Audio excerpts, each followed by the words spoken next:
How we doing, Robust family? And look, welcome. I know you're going to enjoy the episode coming up, and we have a lot more stuff on this channel. But before we engage on the new show, can I ask you to do me a small favor?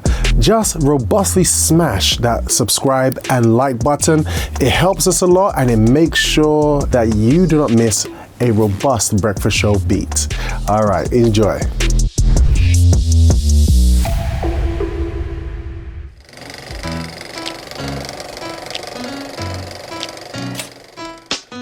Joining you on your London commute, The Breakfast Show with Robert Ashitey. That's right, guys. It's gonna be a good day today. I'm your host, Robert Ashitey, your robust presenter. Sliding right in there after we've just had an hour of letting the light in. That's right, it was Let There Be Light with Bishop James, and now we are taking over the baton here for the next 2 hours of sensational breakfast power with that vim, gusto, determination for you to start your morning right. If you didn't know it, my name, I have to say it again. My name's Robert Ashitey, your robust presenter, and I try my best to keep things nice and plain. It's amazing when you word anyway. Forget about rhyming words together. Do you know why? Because I want to introduce you to my crew. I want to introduce you to my team. You know when you got a gang? Yeah, we have like a morning gang here on the breakfast show to bring you those morning vibes. And let me introduce the one, the only, the man with the chiseled cheeks. Yes, I'm telling you, he's just when he does that thing and he pouts his lips so carefully, so gently, he still looks firm and masculine. It's the one, it's the only from Mount Olympus, Colossus. Yes. Yes. Let him arise. Let him descend among us mortal men. And there he is. Colossus. Good morning to you, Colossus. Good morning, everyone. Hey, how we doing today, brother? We are doing good, actually. Actually, I'm not worthy to call you brother. You're just so magnificent. I don't know if I'll try my luck today. So how's been your morning so far? Yeah, it's been good. Yeah. I was in the studio and I said to them, like, because Pastor and Julia, they're a bit sick. Oh, they're sick, yeah. And then I'm like, no worries. I eat sickness for breakfast, so that's right. So, yeah. My man, Colossus. These mortals, they always getting sick, but it's all right. You got it. Definitely. Look, it's great to have you with us here today, and as well as Mr. Colossus, the one and only Colossus, managing the sound this morning. Joining us in the studios, we have our lady. I'm telling you, when she starts spitting bars, you receive the revelation of life. She's absolutely awesome. It's my social buddy, because she rides the social airwaves like nobody does. I feel like surfing whenever I see her on social media. Oh God. Yeah, you bring that joy. It's the one, it's the only, it's Seho. Good morning, Seho. Good morning to you, Seho. Hey, Seho. Morning. Seho. Now you have another music for her. Yeah, give me some Jerusalema. You have to give us some Jerusalema. Yeah. Because Jerusalem, you can't say Seho. Yeah. Yes. Seho. Morning. Also, we're gonna be looking at some social shocks. So some clips that we've seen online. That I found online. I started fishing for them, and they're actually quite funny. But they can cause us to look at trends and different ideas that are happening in and around us nowadays that people are picking up on. We will also look at elements from the Love Talk seminar that we have in Finsbury Park, where we are getting great tools to love intelligently. We've been seeing great results of it. Recently, we had the Love Walk in Kennington. So those of you driving up and down London right now, Kennington Park, we had the big Love Walk. There were hundreds of people there. It was amazing at learning to love intelligently. But even after that big event, it continues every Thursday at 8 p.m. in our help centers, help center here in Finsbury Park. All right, guys. So we're going to have a lot today. We're going to have our morning coffee question coming up shortly. It's going down today, this morning on the Breakfast Show. I'm just grateful you're doing it with us and you're putting up with my condition. That's all I'm saying. Yeah. So look, we've got everyone in the UK. All right. Those of you in London, you're driving up and down. I'm going to give you a bit of a travel update. Those of you take your kids to school, you're getting them ready. They are trying to flee out the door, or some of them are sitting there watching YouTube, right? You're like, have you had your breakfast yet? Get out the house. Come on. Those of you, if you're opening up shop, opening up your business, and those of you who are on Liberty Radio, our app, and you're able to see the video clips of what's happening in the studio now on the live feed, good morning to you. We have international people tuning in as well. I'm glad that we're doing it together. And as we're talking about doing it together, this morning we have the one and only Julius Maximus Prima. It's Prima. Good morning to you, Prima. Good morning, everybody. Good morning. It's you clapping for yourself. Yeah, Thank you for having me against all odds. Yes, you're awesome, Prima. How are you feeling today, lady?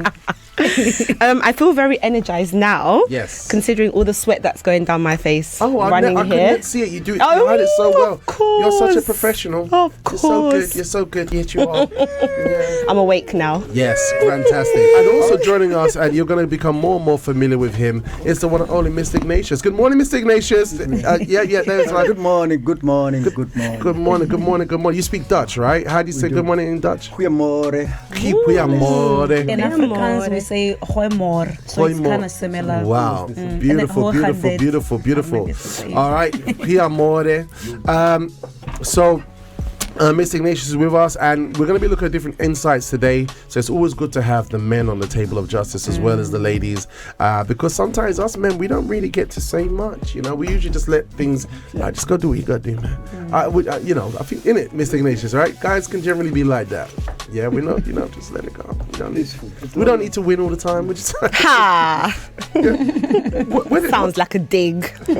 No, just saying. I'm just saying. So imagine, even in love life, culture comes into play, social media comes into play. There's a lot that comes into play when we're being educated or we're talking about love life, and it affects people's reactions because we're such a mixed bowl of information nowadays. And it's good to know where we can get good information from. I personally love what takes place in the love therapy here in the Rainbow Theatre. Super healthy. I mean, Mr. Ignatius, you're man. You've been married for like centuries. How many? More than 30 years. More than 30 years. Wow. See the situation. And, everything that's talked about in the love therapy, how vital is it? Love therapy, as we all know, that the institution of family and marriage is one of the institutions that is being attacked from both sides. Yes. And it is really at the center of everything. Mm-hmm. Now, every group, there's a word that I forgot. Every segment want to have their part on institution of love. Mm-hmm. Now, when it's come to marriage, we are privileged. Mm-hmm. We are privileged to have the love therapy. Yeah. We make it our culture. Yes. It's the foundation of who we are. Taligado. Without it, then other external network group can have portion, and before you know, you don't have love, you don't have family, you don't have marriage, you're just on air. So when we came to Jesus, we found the foundation called the love therapy. And you can come there when you are shattered, you can come there when you are happy, you can come there anytime there's room for everyone. And the intention is to solidify our marriage and to cement who we are, the institution of family and of marriage, to be stronger and expand. Okay, fantastic. I mean, it's quite interesting because I have a statistic here from Ipsos, and it says a quick statistic. Recent global survey data from 2025 reveals that 59% of people are happy with their romantic or intimate life, 58%, but 80% of UK couples are living in relationship described by experts as distressed or facing major love life challenges. All right, so there's a lot of different things happening here. All right, around 95% of singles worldwide say worries about the future include finances, housing, and are impacting how they date in 2025. So there's access to information. There's so much information that's happening, but everyone's still trying to find happiness. And I love it because what you're saying is things like the love therapy kind of bring us back to the center, bring us back to common sense approach, So look, we have we posed a morning coffee question earlier today. All right, and I want to go into. I got a message here actually, just came through from Annabelle in Newcastle. Annabelle, everyone loves Annabelle. Yeah, her accent's amazing. Annabelle. All right, I need to hear a bit of Annabelle in the morning. Yes. Yeah. If you're in your car, turn the volume up because it's Annabelle. Let's go. Buenos dias, the breakfast show. Hi guys, good morning. It's Annabelle from Newcastle. I hope everyone is okay. Looking forward for the program of today and learn more about relationship. In a few minutes, I will start getting ready to go to work, but I'm gonna be listening to the radio program. Have a lovely, wonderful day. Oh, bye. Thank you. Bye, You're the best, Annabelle. She should make a jingle for us for breakfast show. I think so. She's just so perfect. You know, so every time I hear her voice, I feel invigorated. Yeah, she just give vibe. She give vibe. She does give vibe. Yeah, it's fine. All the way from Newcastle. All right, guys. So let's go into it. So the morning coffee question for today. Go ahead, Colossus. Just remind us very quickly as we tackle it. My man. So, morning coffee question today is one more time. Have you ever meant well, but your words came out all wrong and it caused attention? What happened? Okay, have you ever meant well, but your words came out all wrong and it caused tension? All right, guys, so we're looking at salty conversations when what you say puts love off. And we could all be in a victim of this, or we could have been a perpetrator. So let me see, Primo. Oh, yes, I'll go straight in with you. Have you had this type of experience? Yes, I have indeed had this type of experience. I have both been the perpetrator and the victim, surprisingly. Okay, tell us the juicy goss. So the victim part of it was very weird because I don't tend to misunderstand people. Okay. Though I get told that I can be quite emotional, I wear my heart on my sleeve a lot, so I'm very animated in the way I express myself. So I guess that comes through to my emotions too. So being the victim of it, I think someone told me that it was meant to be a dating, get to know each other scenario, and they were like, okay. You act a lot younger than you look. Okay. So you can see that's interesting. from the first part when you bubbly hear person. that. Yeah, you're very bubbly. That's not nice. Yeah, you don't say that to a woman. Miss Ignatius. It's Would you say that to a woman? Like in the right mind. You know. Never, whatever the state of The mic. mind, never ever. So it's like, do you be offended by that? Do you know? So how did it go from Kind there? of a taboo, isn't it? So did you win? Did the person win favor in your sight? They did not win favor. Yeah. Of course, just because of that intro, I guess you can call it. I think I already put a wall up. Oh wow. If that makes sense. It was subconscious. It wasn't intentional. Yeah. Yes. So that one ended like that. But then on the perpetrator side of it, I think it's happened in the sense of like, I think I asked about finances too quickly. Gotcha. And the scenario, how it came about is just because financially I'm quite good and stable in terms of saving money and sort of, economizing and sort of setting money to do the things. So I was just asking in the sense of to see how we would eventually collaborate together and how they sort of prioritize. But I think it came across as just too evasive or too personal, too soon. So this is really important, right? Because everything when we it's a good lesson. Yeah. So twist your mic a bit because I know your headphones are a bit blah. Yeah. It's an interesting because young people of today, we feel pity for you guys because the 21st century is faster than your being. Yes, I agree with you. It's very faster because when you think of traditional way of saving money, people, the world is running of the AI investment. Yeah. Oh gosh, AI. Yeah. Yeah. Now, when you go into this conversation, one of the things that I believe it can work is for you to know that the steps to take whether it's the 5th step or the 10th step, it cannot be beyond 5th. That's when the finance come in. Yes. But here is one thing. When a young man, a young lady is ready for a relationship, you have to be ready to be a teacher. You can find someone who has got no clue whatsoever about saving money. Yes. But if you are a teacher, a good teacher, oh my word, you teach the person. This makes a lot of sense. And most of the time, we don't want to be teachers. We think, oh, I've already done my part. We have to, we have to be blend in. Yeah. So if she's not thinking like me, if we are not compatible, then no.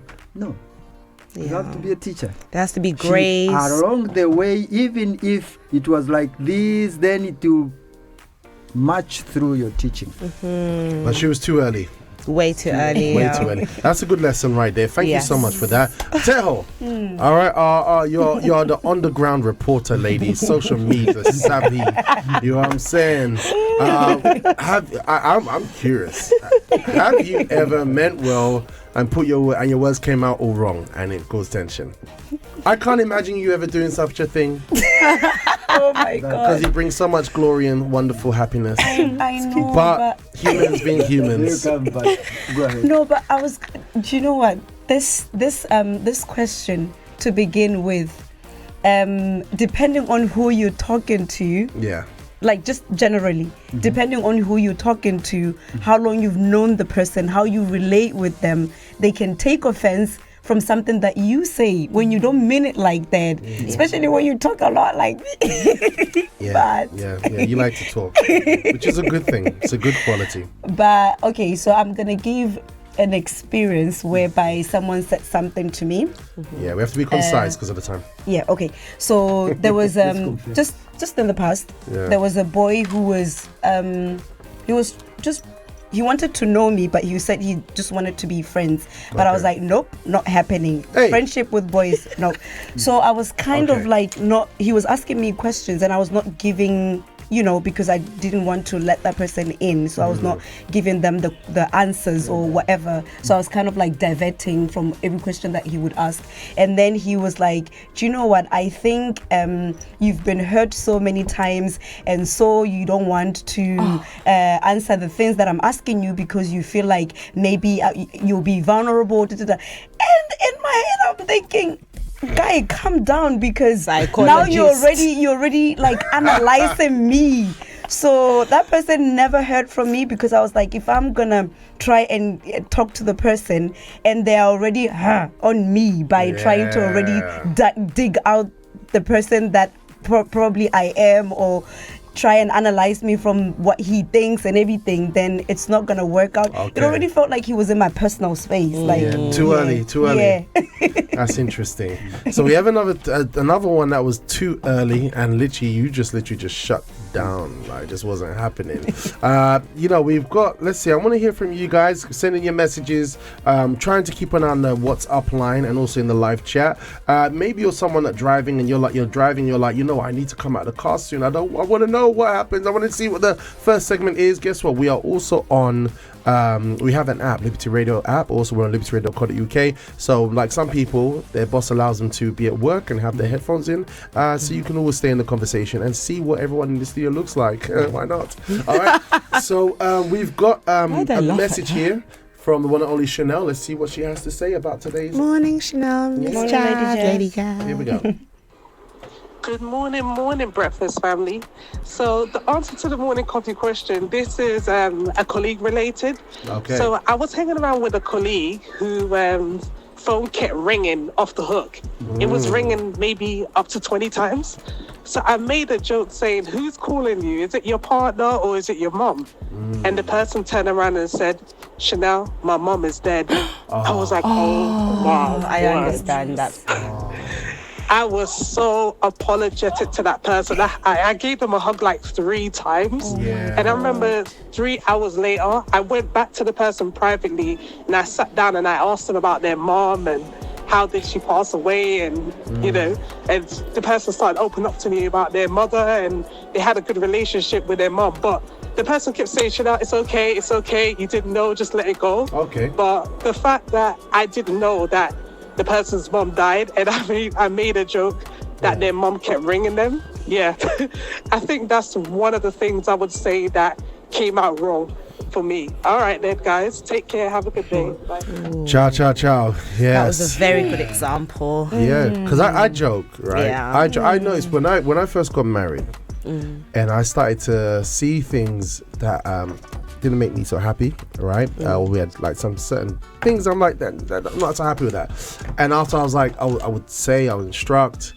Eventually, I started to go into humor to try and keep my heart clean. However, it came across as sarcasm. Oh, I see. Yes, You know that's what I mean? what I'm thinking. Yeah, exactly. So sometimes, we might want to do something to come across in jest, but it can be picked up wrongly. Yeah. And so Lady Jazz had that situation. She was jesting really lighthearted, no bad intention, but the timing was wrong and it touched in a particular area of that person's life. Yes. With my wife at the time, tried to be with jest. I think I'm breaking through because I'm keeping it light, but with her it's like, Sister Robert, can I ask, because for the listeners, especially if there's lady drivers out there, what do you mean that you try to do something in humor to keep your heart clean? That part I get, but then it came out as sarcasm, because ladies, we're known as very emotional and all this because we pick up on the wrong things. But maybe if you give an example, we can sort of start to okay, oh great, I'm fine. Oh, sorry, just 2 seconds. I'll give you an example. Okay, I'll give you an example. Let me see. Let me give a type of thing. It's been a very long time. So it's something like okay. Should we come back to it? Are you going to remember? Okay, I'll give you a crazy example. Yeah. So supposing something got left out. Yes. And I was like, because I was very, very particular about things being in their place, and and I see it there, so I look at it. I'm like, I want to comment, right? Yeah. And it's like, oh man, I bet you wish you had a time machine so you had more time to put that thing away. Okay. Do you know what I mean? So it's not like comedy. In my eyes, it's like, ha. That's it. But that should be So I was using that as a type of example, like me trying to be clever, keeping it light, but it can be received. I can see why that would be received not in the way you intended. Yeah. So that, and there's other variations. I can't put my head on it right now. That was a very good one though, because that a lot of male species, what am I calling you? A lot of men tend to do that. So they probably all mean humor and no harm, and we actually take it as sarcasm. I've been guilty. I bet you wish you had a time machine, eh? I do. You see, I get it now. A question. Open your heart. Would you safely say then, for our listeners, I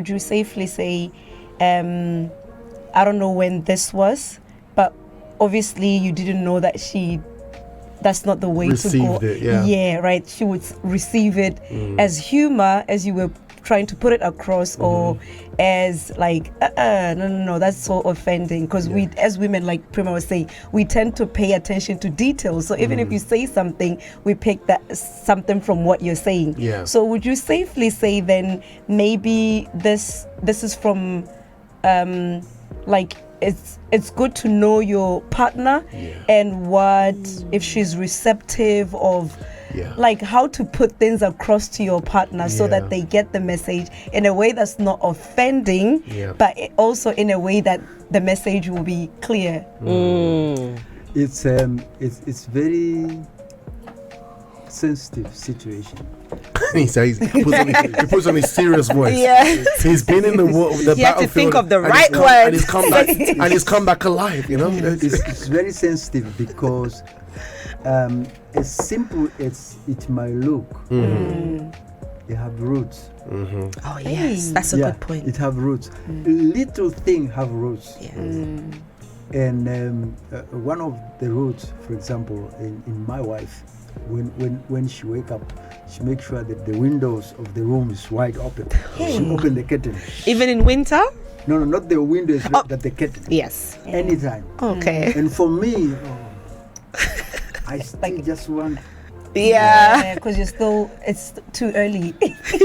Wow. So okay. So I have to find a way when I realize that this is. This is rooted. This is hard. This is serious. Yes. So I remember one day Bishop Renato saying that you have to know where to fight to win, and you have to know where to fight to lose. Yes. So this like was my losing side. Yes. So I have to adapt to this and just make a little adjustment. Oh, honey, when you wake up, leave my side of the curtain just there, just to keep my head there. That's really yours. clever. Yours, just open it wide. See, and there was a version of you that would have been militant, like, woman, can't you see this thing?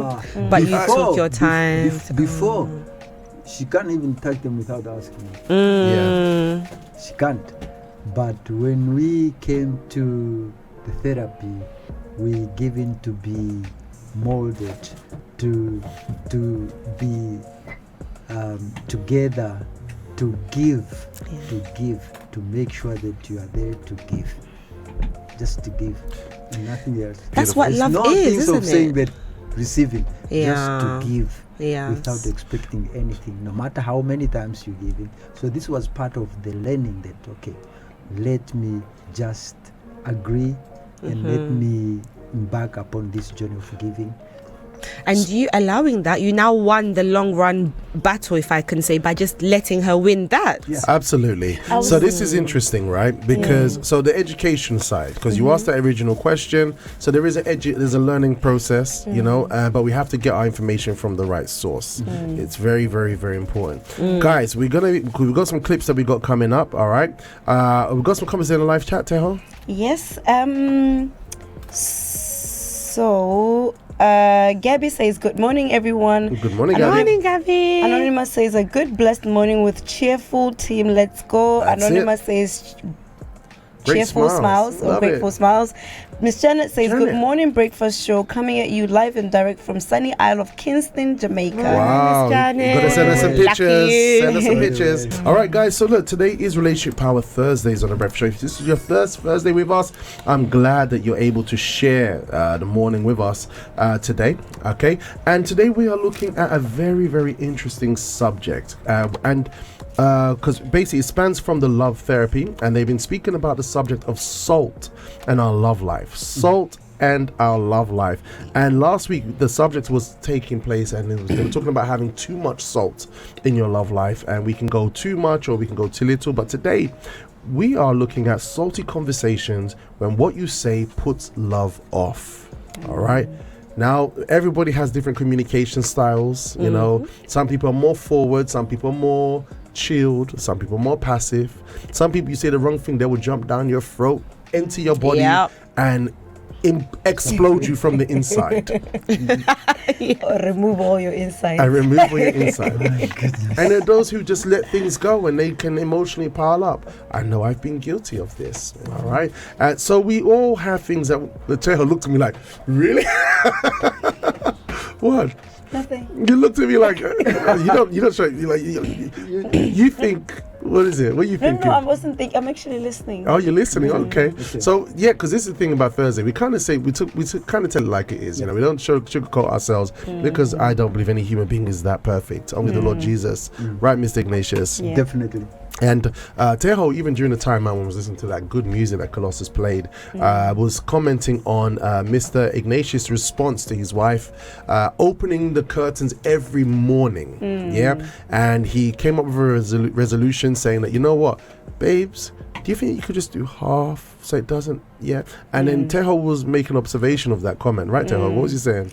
Well, I was saying, depending on the way Mr. Ignatius, because the thing is, he'll be sleeping, so he doesn't want the light. Sleeping, but then depending on the way he says it, it's either it can bring two different reactions from the woman. It's either she gets offended to say, oh, you want things your way, but the way Mr. Ignatius put it across, it was like, oh, okay, as a woman, I would think, oh, it means the light disturbs him in the morning, and then I would leave the curtains closed, because then it brings out the gentleness from the lady, or it can bring the defense and then the victim mentality. Just out by of the way just he a came small, across, tiny thing. and he wasn't wrong, right? Because she already awake. I'm just trying to get my last 10 minutes. Yes. Yeah. Right? Yeah, he had a justified point. And we all love that last 10 We minutes. love that It's last like, 10 if minutes. this 10 minutes is enough for me to just get a 1 hour worthy nap.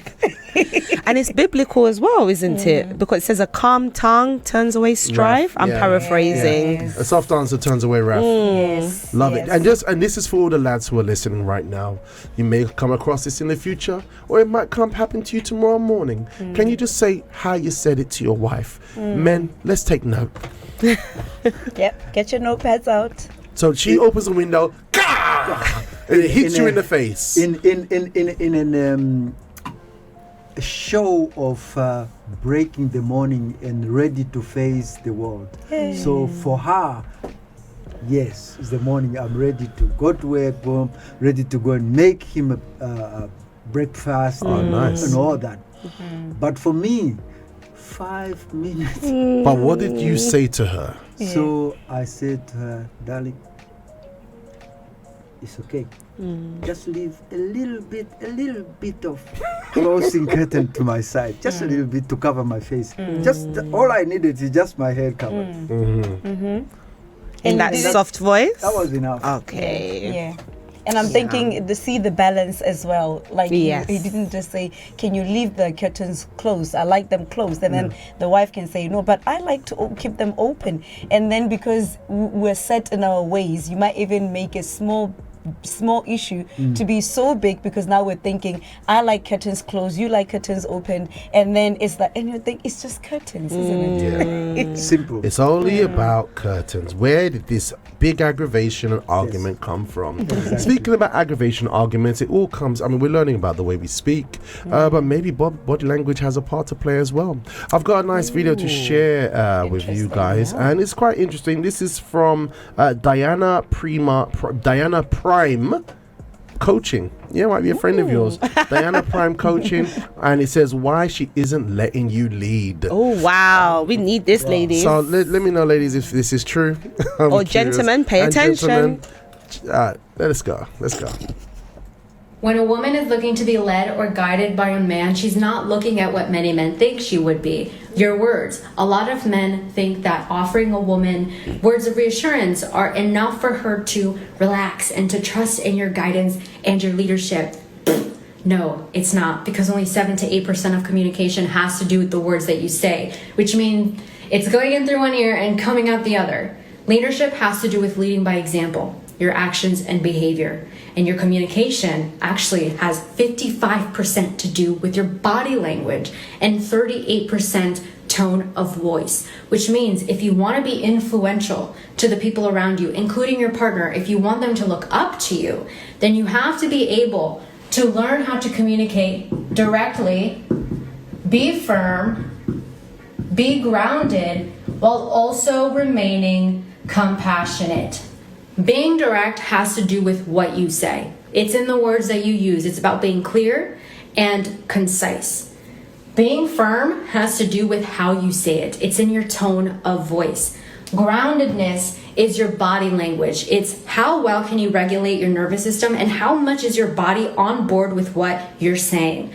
Because if you're saying like, yeah, I'm this type of person, or I'll do this, I'll handle this, but you're coming across as uncertain or unsure, she will feel uncertain and unsure about you. And being compassionate is about still holding space for the other person. Because without compassion, you're going to come across as aggressive and dominating. And that is also ungroundedness. It's showing that you can't regulate your nervous system. You don't know how to stay calm during high pressure situations. And that, how you're able to regulate yourself, is what signals to her body safety, and that's what will get her to actually trust and listen to you.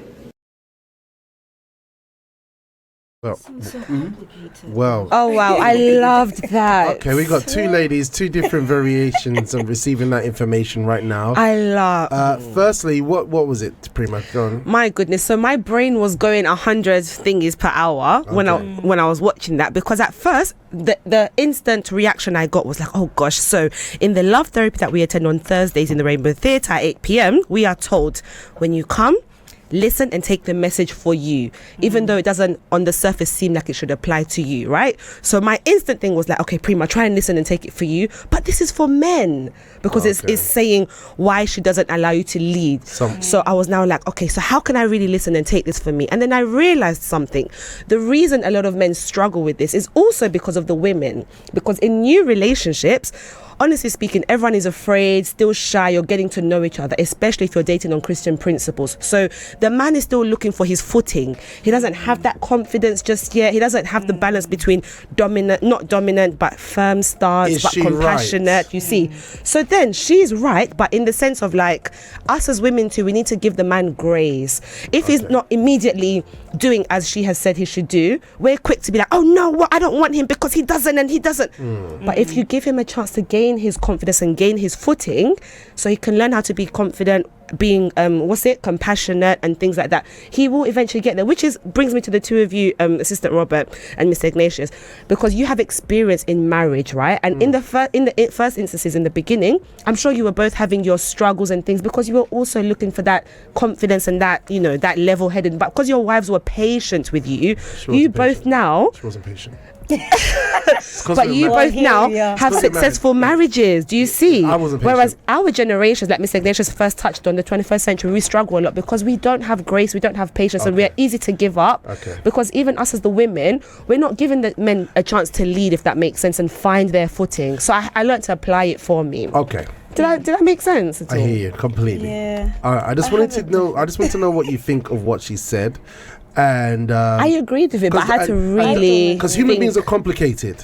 Yeah. Right. So I'm trying to see what she said. Quite a few things. Teho's shaking her head. Why is Teho? Go ahead. To be honest, she said, she said the men should be grounded, firm, in order to show leadership, and I'm thinking those things are.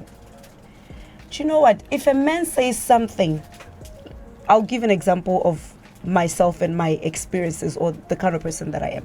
I like to think that I'm really simple when it comes to believing somebody, which can, in the past, it came across as naive. Because if someone says I'm gonna do something, then I take that word for it. Because I'm somebody that if I say I will do something, I do it, you know? So I always give everybody the benefit of the doubt to say, okay, if this person says they're going to do it, they're going to do it. But I remember at the beginning of this clip, I think she said that, you know, how the man says it, like, okay, is he paying attention to what I'm saying? Then maybe he's not going to do it. And I'm thinking, if the man says he's going to do it, then he's going to do it. It doesn't matter if maybe he says, okay, honey, I'm going to do it, and he seems like he's not listening. But if he's that person that actually listened and he's gonna do it, then it doesn't matter how he says it. It doesn't matter if he come across as firm, or it doesn't matter if he come across as grounded. I see why we disagree. Yeah, right. Oh no, I see why we disagree, because so for me, that's what I was thinking, because I feel like physically it's a lot to expect from a person.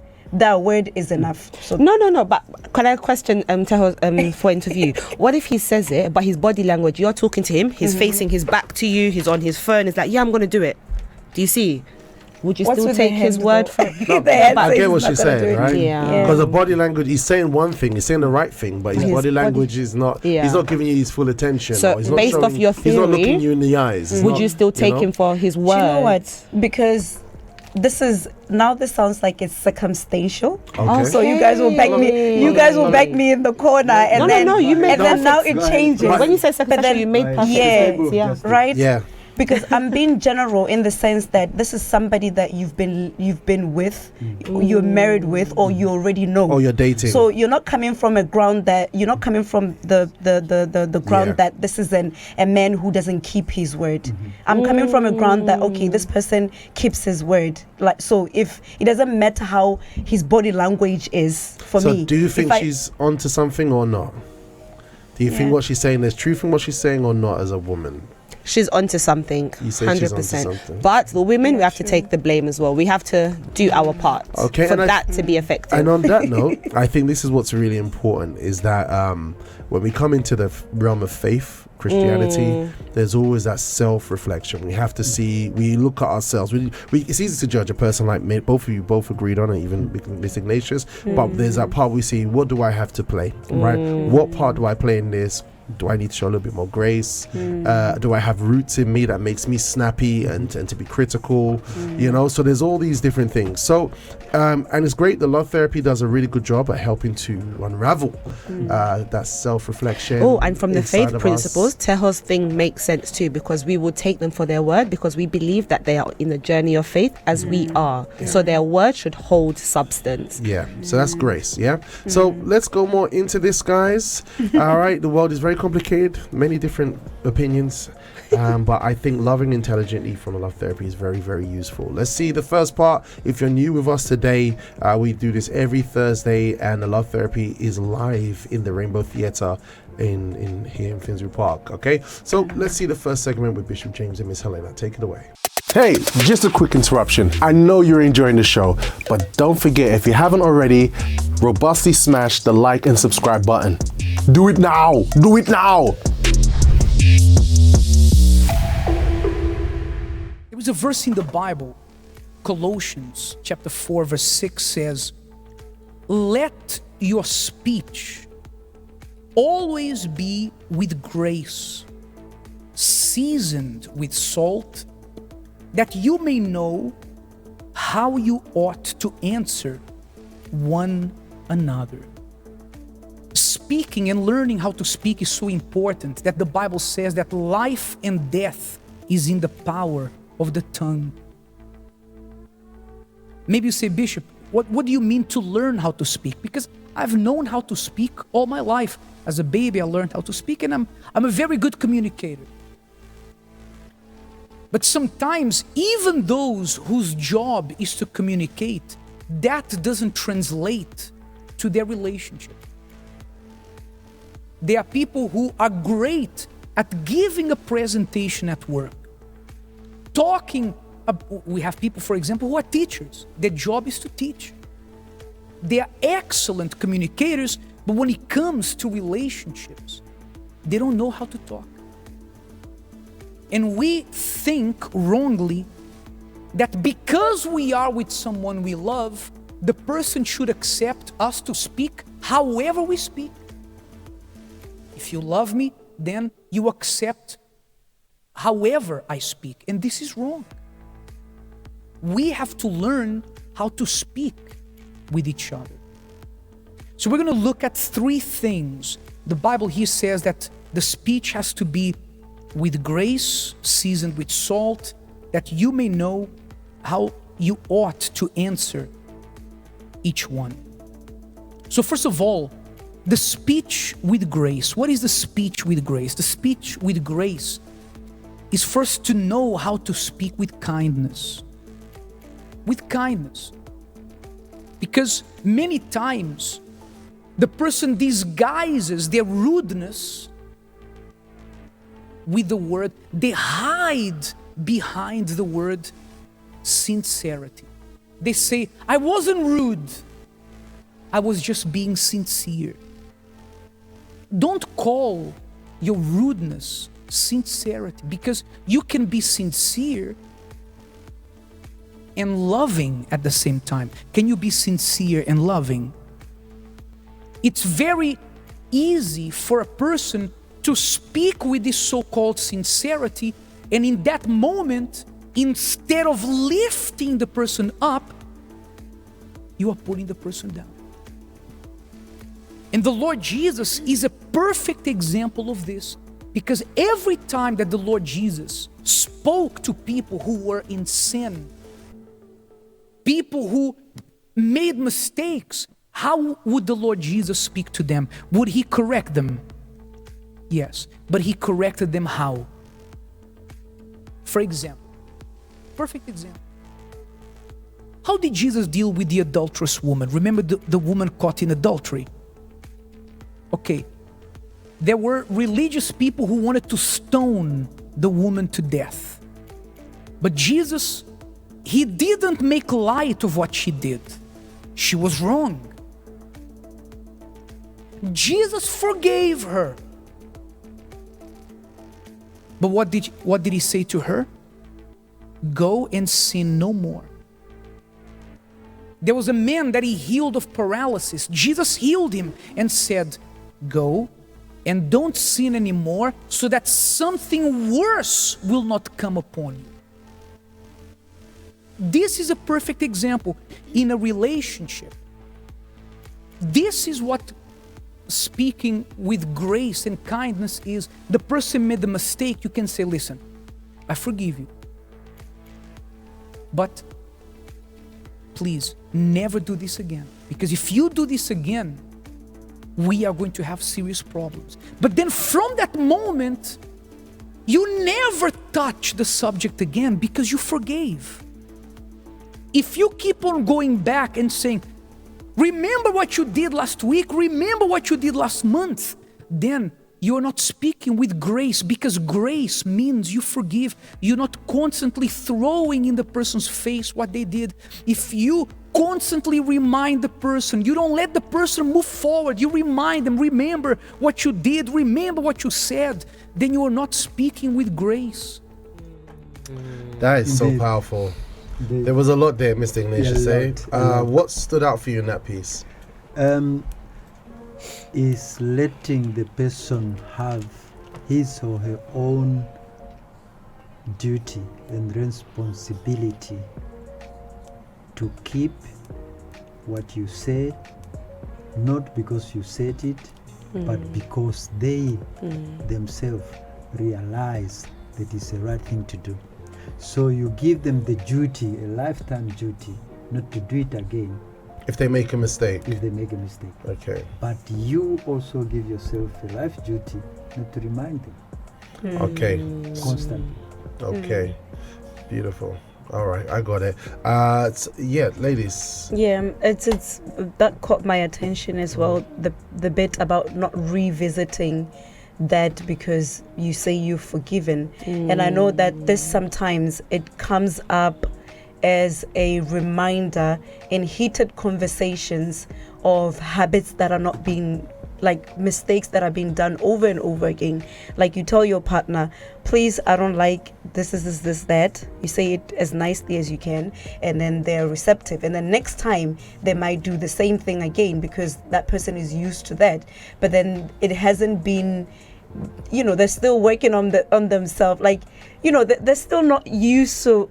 I don't know how to describe whatever situation, but I'm just trying to be, considerate to our listeners to say, you might make the same mistake over and over, and then your partner has said no a couple of times, and then sometimes you even do it because it's habit. You do it even without realizing that, you were told not to, this is not right for my relationship because it makes my partner uncomfortable. So you keep doing that, and then in a hit, because in that moment you've been forgiving, so you say, and then it comes off as like, you always do this, and I've told you so many times.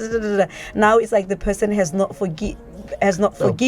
It might be that they haven't forgiven, but look how it's coming out now. It's coming out in that moment where the person now is just busting as revisiting the fact that, so it means those couple of times they've been holding on to this. I think even Bishop Ronaldo touched on this, that if the person keeps doing the same mistake, and then obviously, and you have to tell them, right?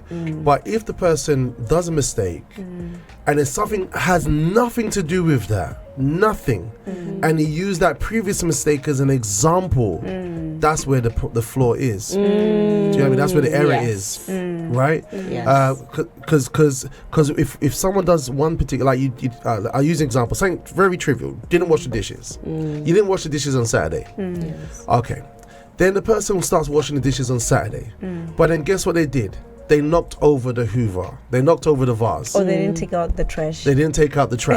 You see what I mean? The other day, you didn't wash the dishes. Yeah, now you're connecting to separate. Yeah, You know what I mean? that's where the problem starts. You know, but however, if something is happening that needs to be addressed, that's especially if it's making your life very hard, because someone who's joined to your life in marriage, they can affect your salvation, right? So we're having different types of conversations here, so it needs to be addressed. Yeah, That's why when we address this kind of issue, it's not one word. You have to become a teacher because you are ready to teach. So by addressing that, you have to take the person further in the future. If you are not taking this serious, then things keep on coming up of this nature, then it will make me to come out like I did not forgive. Yeah.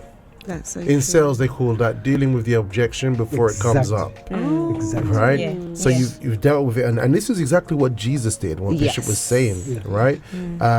So he corrected. He didn't correct like just to accuse, like, you see what you did, blah blah. He was like, look, He's please. teach. He teach, he shows, sin no more, or something worse could come up. So it comes to a place of care, you know, and concern. And on that, sorry, Robert, on that, you also give the person the spiritual duty, knowing that you also have your own part of spiritual duty. What you tell the person, it also applies to you in other issues.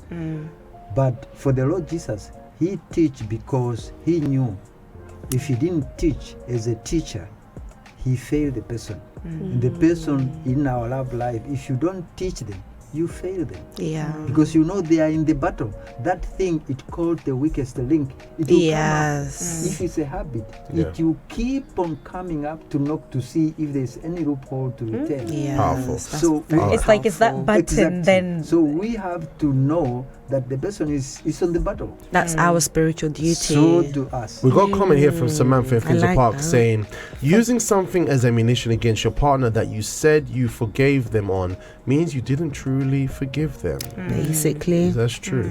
But, you know, it's powerful. So let's go to the next part. Number 2, fire away, Colossus. There are situations at work that you don't agree with, that you get upset over, but because you want to keep your job and get a salary at the end of the, you control yourself. You are respectful. However, people seem to think that to be in a relationship, it's like, oh, I can just speak however I want because, oh, he knows me, she knows me. Oh, they know I am. And they play the card of culture, which I did, and it doesn't work. It didn't work with my husband. I used to say to him, because I'm from a very loud side of my country, Porto, from Portugal. We are loud, women are loud, and we speak as we think and take it or leave it. But when I met my husband, he would say to me, hey, are you shouting at me or we just talking? And I would even speak even louder. No, I'm not shouting, but I was shouting. So I had to learn to leave my, culture to the side, because this is emotional intelligence, shall we call it? Culture is all very good, but that side of my culture could have destroyed my marriage because I was being disrespectful. So people use all sorts of excuses to say, for example, a very popular one is in married couples, is, oh, you met me like this. This is how, you've always known I am like, well, so change. Because you are now married to someone, and marriage is a journey. You're getting to know one another and adapting to one another. Marriage is two people merging together, becoming one. So obviously there were things about me and about my husband that we had to adjust. And you know what? Culture is not so important after all. I want to keep my marriage. Oh, this in my life, oh, it's not so important. So we leave things, they are not so important anymore. We practice politeness. To this day, we have this in our marriage. Please pass me the salt. Please, thank you. We don't go like, oh, because we've been married for 24, right? Like, oh, just this. No, politeness. Thank you very much. Yes, please. No, please. No, thank you. Yeah, but not in a sarcastic manner. No, in a graceful way. Like, thank you very much, okay? Not like this. Because that's the thing. Yeah, people forget about manners in marriage. I don't know why. That's the thing. To speak with grace, kindness. Of course, in marriage, what is the likelihood that at some point you're going to have to point out to the person something that needs to be addressed or changed? That's going to happen. Yes. But when you do it with kindness, right? Like the example I gave you on Sunday. Just very, very briefly, on Saturday, some of us pastors, we were talking, and then some of us ordered something to eat while we were preparing some things for Sunday and so on. And then Pastor Peter, right? Pastor Peter ordered something to eat.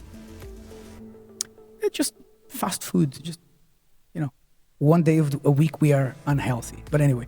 But then his wife, sitting over there, yes, you heard it. She ordered something she didn't like. Yeah. So what did she do? She took what she didn't like, gave it to him. I didn't hear her. I didn't hear your wife say to you, "Oh, honey, can you change?" What happened? She didn't say that. Just changed. And he took what she had ordered that she didn't like, and it was fine. I was even telling him, if it was the opposite way, if he was a man who was asking the wife, "Oh, can you please swap with me because I didn't like," many people in the world today would say, "You see, the man is oppressing her. The patriarchy." But because it was a lady, oh, it's love. It's something normal. But it's done with kindness. You're not oppressing, you're not putting the person down. At some point, you have to resolve issues. It's normal, but we have to do it with kindness. Amen? With kindness. Do it with kindness. If we're going to do something, do it with kindness. Bishop also touched there the example if Pastor Peter was to have done that with the food and just changed it like that, society would have frowned upon that behavior. So there's a lot of social norms happening nowadays that can influence the way we treat our partner or how we see our partner. We may see malice where there's no need for malice, right? But Bishop came to a place of let's speak with kindness, politeness. Even if we've been married for a long time, you don't speak to the person just anyhow. This is a person, a human being that has been given into your hands. Anybody want to comment on what was said there? Yes, I think especially about the excuses of, "Oh, but this is my upbringing, oh no, my family, my culture, this is how we are." I am extremely guilty of that, and I'm embarrassed to say that I actually genuinely believe that's what it was. But then the thing has been undone so simply in my mind because now I'm in a relationship, so change. I don't know why that's the last option that comes to our mind. Now we are with someone, trying to be better for someone, so change. But again, you said about the societal way of viewing things.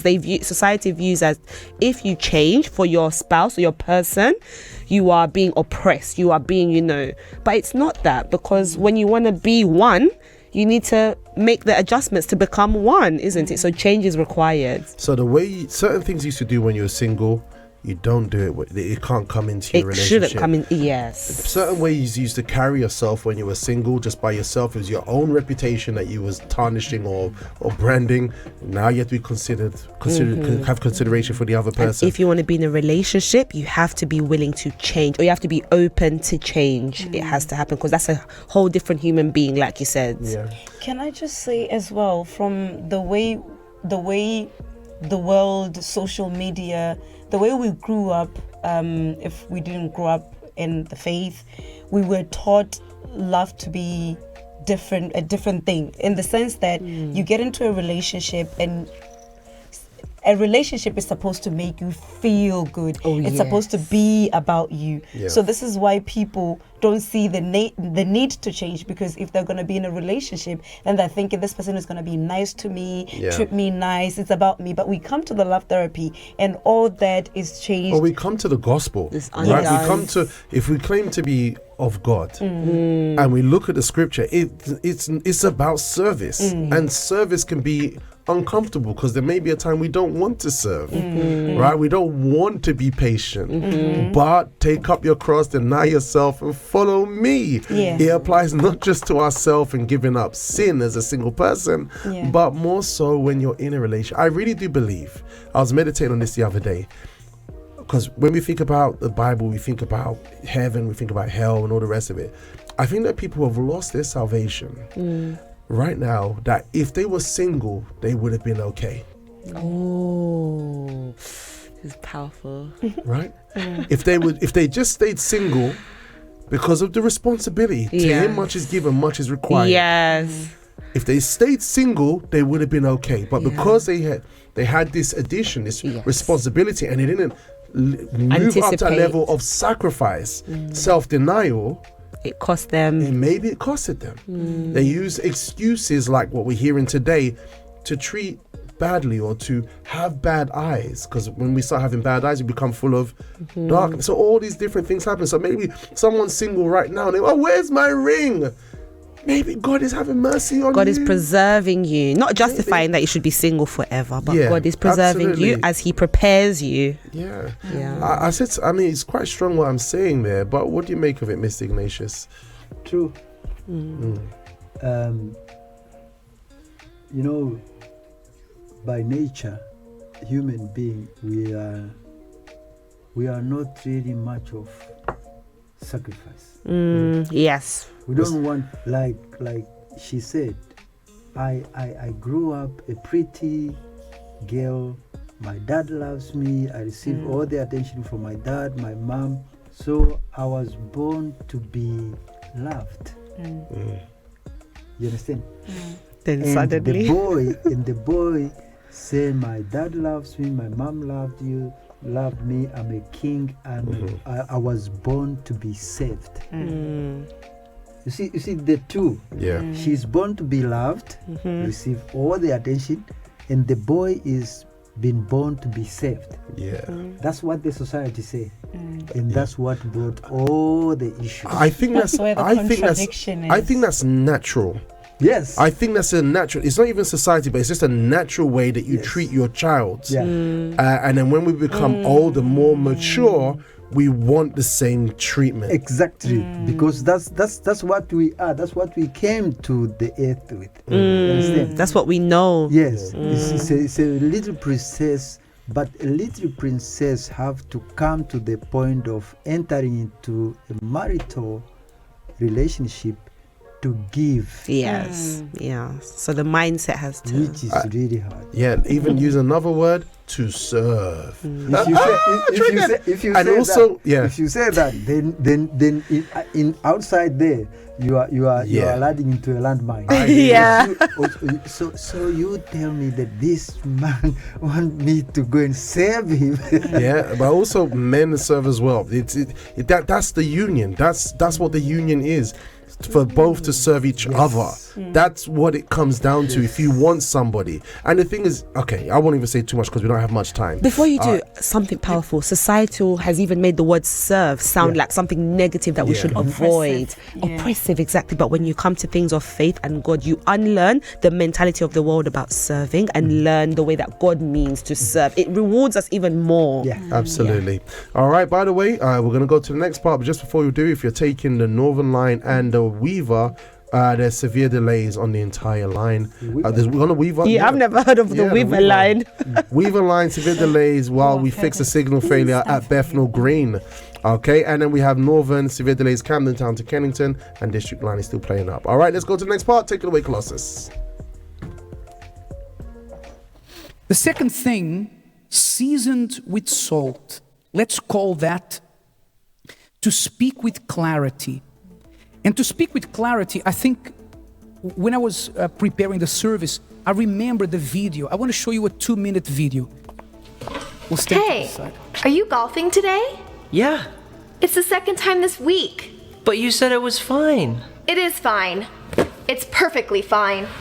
Are you confused by female behavior? Wish you had a translator to understand what she means? Well, you're in luck. Introducing the Manslater, a revolutionary device that translates woman language into simple man words. Finally, the power to know what she means. Okay, cool. Let me just check with my wife. Hey, babe, a tea time open up later. You mind if I go? Fine. If that's what you want to do. No go! Stay home! On second thought, I think I'll just stay here with you and watch The Notebook. Aw, how sweet. Now that's more like it. The Manslater uses emotion deciphering technology to help you out of the toughest jams. Hey, is everything okay? You sound upset. Why would I be upset? Forgot anniversary, jerk! Oh, no way! Happy anniversary, babe. You remembered. Come on, of course I did. Thanks to the Manslater's patented FemLogic processing chip, now any man can decode statements like, Are you wearing that? You change, now! Hey, do you want to get some coffee? Me want coffee! Do you think she's pretty? You think she prettier than me? Aw, you're such a good friend. Me never date you! I'm fine. Me not fine! I'll be ready in 5 minutes. Me ready 30 minutes! Do whatever you want. You know do what you want. the Manslater even works on men. Finally, women can learn the deeper meaning of his words. Whoa. Your beauty is stunning. Hey, mind if I catch a movie with the guys? You are a lovely, wonderful woman who meets all of my needs. And even though I will miss you, this night I wish to see Death Cop 9 with my bros. I'm fine. I'm fine, really. Stop looking at me. The Manslater can even be customized, with voices of real celebrities being impersonated, like Yoda. In much trouble you are. To the doghouse go you. Or Mr. T. I pity the fool who leaves the toilet seat up. You know, this is just a funny way to illustrate a reality that men are not great at picking up cues. Okay? It's a reality. So we have the classical example of, the woman says, look, I don't want you to take me shopping. I want you to want to take me shopping. Oh, you should know why I'm upset. You should know why I'm upset. Or, men are very black and white. Yes. Things to us, trust me. For example, when you ask, if you're married and you ask your husband, what are you thinking about? And he says nothing. Trust me, he was thinking about nothing. It is possible to think about nothing. But women are great at picking up social cues, at picking up nuances of conversation. How many times the man doesn't have a clue that there is another woman flirting with him, but the wife can see that miles off. This is normal. So in a conversation, it's important to be clear. If you are solving a problem, you need to make it clear how you're going to solve the problem. Don't take assumptions. Don't be afraid. Don't think that because you have to explain to your boyfriend, to your husband, everything, that it's because he doesn't care. It's not because he doesn't care. It's because something wasn't, blatantly obvious to him. And maybe you say, but Bishop, if I have to ask, it has no value. It's not true. Because God knows what we want, and yet He invites us to do what? To ask. That's it, right? Because that statement is it's a bit of a trap. He needs to know already. But, there are gifts from the Holy Spirit, but being sidekick isn't one of them. Right? It's not easy. If any of you can make a very short statement so we can just play this last part that we've got coming up. Anyone?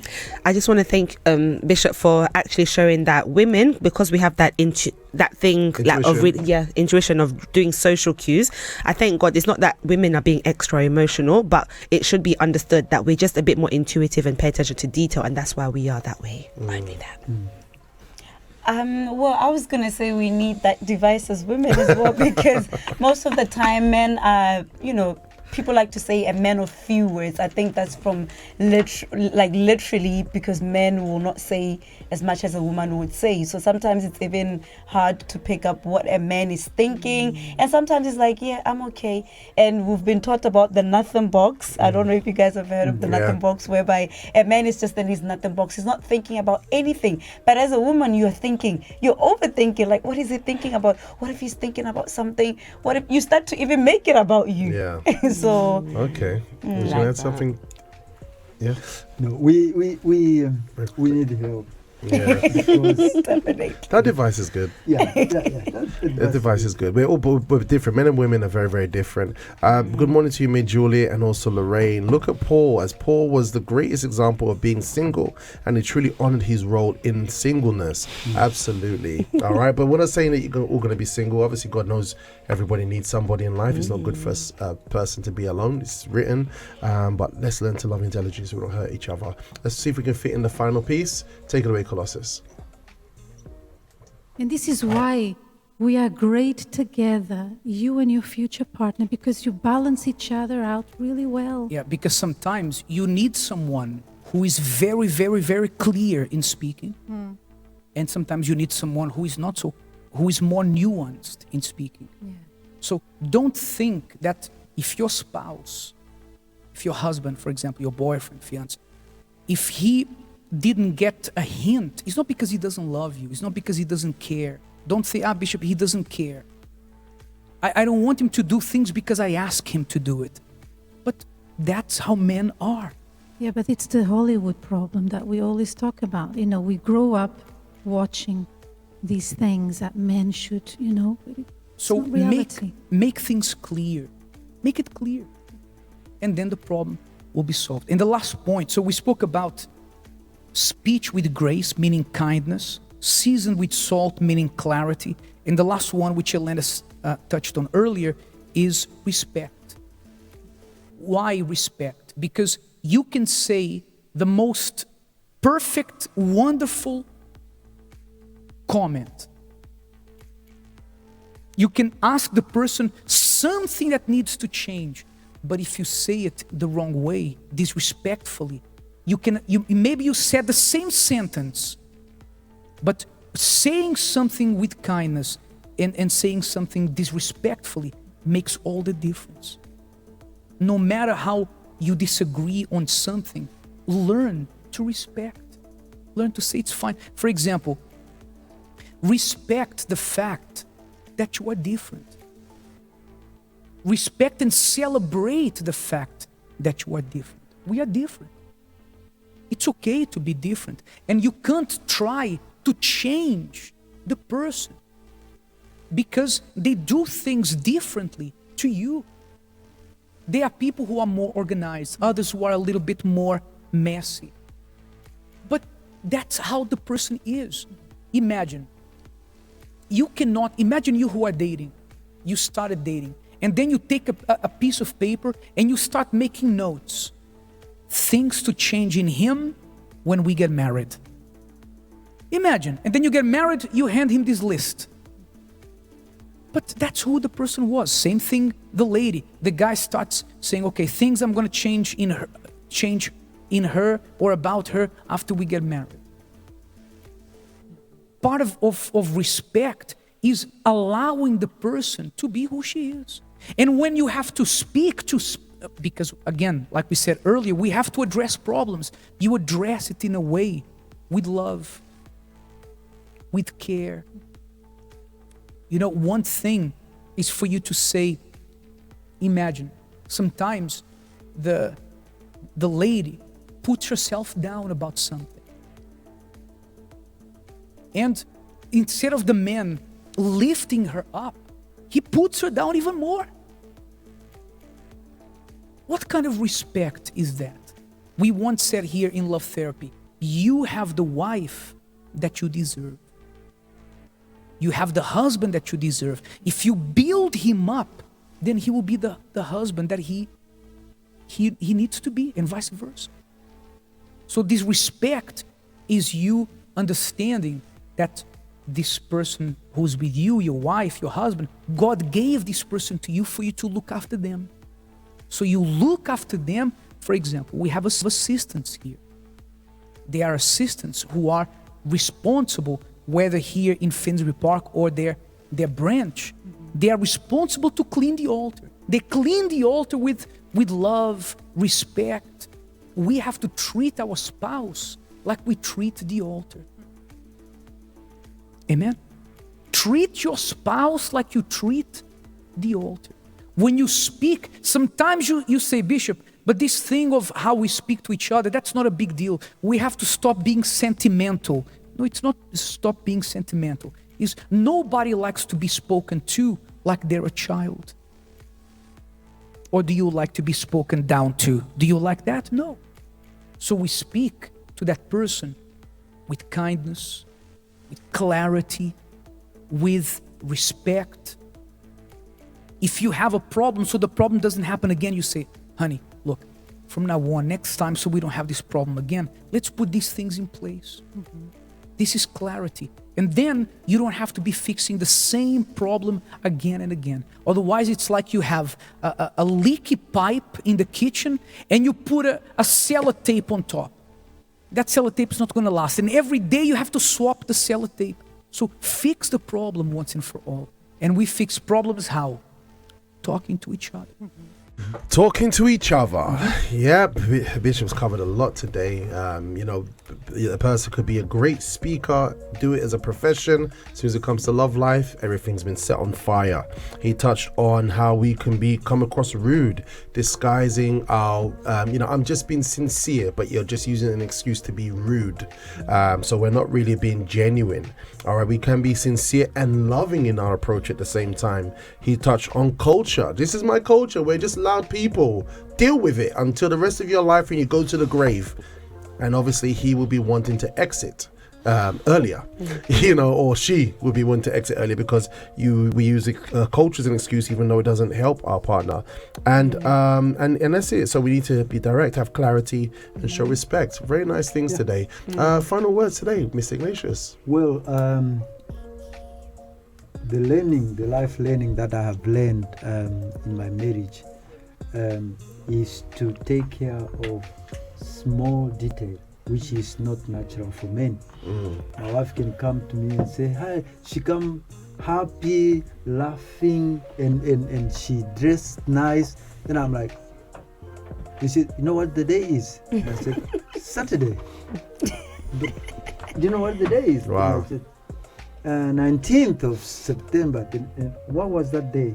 In 19 or in 18th century, what did we do? Where were we? What happened there? Then I said, oh no. And this happened many years. Wow. Until I learned. I have to have my booklet. I have to put on that booklet this date. You made it important for you. The date we met to the date when our son, our daughter were born, and all the important days so that I can have them. So it's a learning curve. Brilliant. And also when we speak, like Bishop said, we have to have the salt, have to know the use of the salt, and clarity. Fantastic. Clarity is actually a process of teaching, which I learned. Amen. And I accept to be taught, and I accept to be a teacher. So accept to be taught and accept to teach in a respectful way. Prima, finish up please very quickly. Yes, my final words is just that if I want to be in a relationship, I need to know that I have to be willing to change, and I also have to be willing to teach, like Mr. Ignatius said. Beautiful. Teho, final thoughts on today. Another thing is I know Bishop has mentioned this before when he said we have to bear with one another, and he was saying that using an example of people in the church. He was saying we need to bear with one another because we're gonna be here. You plan on staying in church for the longest time. So I think as singles, if we practice this, we get used to bearing with one another in the church. It's practice. Once it's training. Once you get your partner, you know it's a forever kind of thing, and then you bear with their, with the differences that you guys have, with the fact that they are teachable, or it's a process. It's going to take a long time for them to unlearn the habits that they were used to. So yeah, fantastic. That is absolutely beautiful, guys. So I hope this program has actually blessed you guys today. This has been the theme that we've been looking at about salty conversations when what you say puts love off. Hopefully those of you who are in the dating period, you have an idea of what to look out for. I have my Perplexity AI app where it actually gave some very interesting ideas on things that we can do to come across too salty. Yeah, and also to do a self-analysis. So we're going to put that. You don't want to be too much, isn't it? Yeah, you don't want to be too much. You don't want to be too much. Yeah, or you don't want to be too little. So I will share that. I'll take some screenshots of that. I'll put it inside of our Telegram. We also have a conversation from the morning coffee question going off in our Telegram as well. If you do not have Telegram yet, make sure you do. Stay involved with the Breakfast Show flow. The Telegram is Colossus. If you just went on the stream, BFS Broadcast at BFS Broadcast. Just do a search for that on Telegram. If you don't have Telegram yet, you can message us on the WhatsApp line, which is the WhatsApp platform, which is +44 75 79 79 6845 +44 75 79 79 6845. Yes, Tara. Can I remind our faithful viewers and everybody listening to us that we have the Love Talk seminars, Love Therapy seminars happening every Thursday here in 232 Seven Sisters Road in North London. If you are listening and you want to learn how to be intelligent in your love life, because maybe you've done it over and over and you keep getting it wrong, so do please pass by today 8 o'clock, or we also have our helpline which you can call to get more information. Absolutely. Which is 020-7686 6000. 020-7686 6000. All right, 020-7686 6000. Also, you can email us at producer@libertyradio.co.uk. Producer@libertyradio.co.uk. Guys, it's been great. It's been great being with all of you today. Teho, you've been absolutely amazing. Thank you. Prima, you're wonderful. You're a gift from the Lord. Yes. As well, Miss Ignatius, it's great to have you with us this week. Yes. And the sound man. And guys, we'll be back tomorrow. We're gonna have a replay Friday where you guys in our Telegram will poll which show from this week you would like to revisit. We had a really nice one on Tuesday, which was really, really good. And also, obviously, the week's been a great week. We had Kenny yesterday looking at foods that we normally have that are good for our health to make it better. It's going to be great. It's going to be wonderful. See you tomorrow 8 a.m. and we'll be back live with our More Music Monday on Monday. Guys, it's great. Until next time, you can use that camera now. Yeah. Ciao. Bye, everybody. Oh, by the way, next program's going to be, was it about my faith?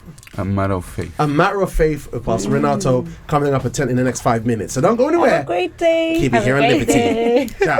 I really hope you enjoyed this episode of the program. We have a lot more episodes covering a lot more themes on The Breakfast Show. And guess what? Your experience can be even deeper and more interactive because we are live weekdays from Monday to Friday, 8 a.m. to 10 a.m. on libertyradio.co.uk. On that Liberty Radio platform, we have a whole host of other inspirational material. As well as that, we have our breakfast show in the mornings.